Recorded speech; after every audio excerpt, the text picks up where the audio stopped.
semuanya, perkenalkan nama saya Restu Septianingrum, NIM 6041900021.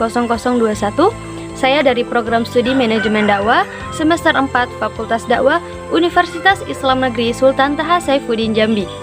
Di sini saya akan membacakan hasil jawaban saya, di mana hasil jawaban ini untuk memenuhi salah satu tugas akhir semester mata kuliah Etika Bisnis Islam dengan dosen pengampu Ariandi Batubara SUD MUD.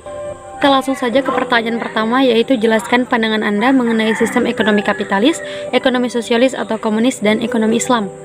Sistem ekonomi kapitalis merupakan sebuah sistem organisasi ekonomi yang dicirikan oleh hak milik privat atas alat-alat produksi dan distribusi dan pemanfaatannya untuk mencapai laba dalam kondisi yang sangat kompetitif. Sistem ekonomi ini memiliki kebebasan pada tiap individu untuk mempunyai sumber daya, seperti kompetisi antar tiap orang untuk memenuhi kebutuhan hidupnya.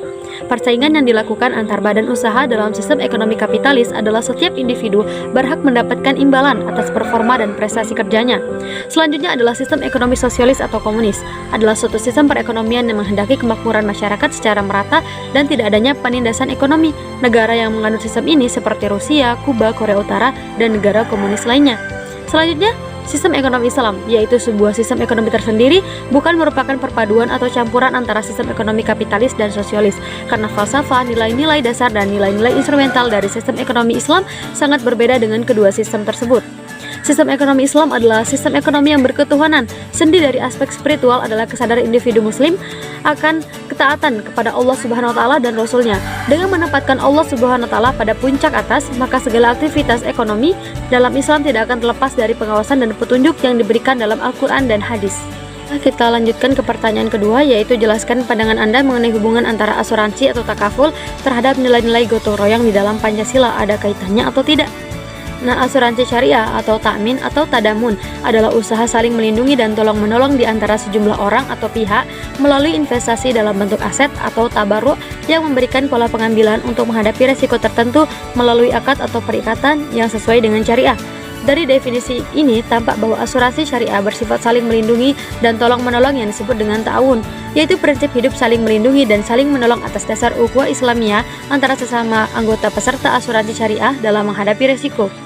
Sistem asuransi ini dijiwai oleh ideologi Pancasila berasaskan kekeluargaan dan gotong royong, sesuai dengan falsafah bangsa Indonesia yang berlandaskan Pancasila. Salah satunya yaitu memberikan kebebasan kepada setiap warga negara untuk berusaha atau membangun usaha perekonomian. Berdasarkan konsep tersebut, M. Syakir Sula menegaskan bahwa konsep asuransi syariah adalah suatu konsep di mana terjadi saling memikul resiko di antara sesama peserta, sehingga antara satu dengan yang lainnya menjadi penanggung atas resiko yang muncul. Saling pikul resiko ini dilakukan atas dasar saling menolong dalam kebaikan dengan cara masing-masing mengeluarkan dana tabaru atau dana kebajikan atau derma yang tujuannya untuk menanggung resiko. Dalam sistem operasional, asuransi syariah telah terhindar dari hal-hal yang diharamkan oleh para ulama, yaitu gharar, maisir, dan riba. Jadi dapat diambil kesimpulan bahwa ada hubungan antara asuransi atau takaful terhadap nilai-nilai gotong royong di dalam Pancasila. Baiklah, kita lanjutkan ke pertanyaan terakhir, yaitu apa itu riba dan bagaimana pandangan Anda tentangnya. Riba adalah penetapan bunga atau melebihkan jumlah pinjaman saat pengembalian berdasarkan persentase tertentu dari jumlah pinjaman pokok yang dibebankan kepada peminjam. Riba secara bahasa bermakna ziyadah. Dalam pengertian lain, secara linguistik riba juga berarti tumbuh dan membesar. Dalam konteks syariah atau hukum Islam, memakan riba termasuk salah satu dosa besar. Riba secara bahasa bermakna tambahan atau meminta kelebihan uang dari nilai awal. Secara lebih spesifik lagi, riba adalah meminta tambahan uang dari pinjaman awal, baik dalam transaksi jual-beli maupun pinjam-meminjam yang bertentangan dengan prinsip syariah Islam. Dalam hal ini, pinjam-meminjam atau jual-beli tersebut masuk dalam kategori transaksi yang haram. Riba dalam pandang Islam berada dalam kelebihan, baik dalam bentuk uang ataupun barang. Riba berarti kelebihan atau pertambahan, dan jika dalam suatu kontak penukaran satu barang yang sama, hingga itu disebut dengan riba. Sekian jawaban yang dapat saya berikan. Lebih dan kurangnya saya mohon maaf. Saya akhiri. Wallahul muwaffiq ila aqwamit thoriq. Wassalamualaikum warahmatullahi wabarakatuh.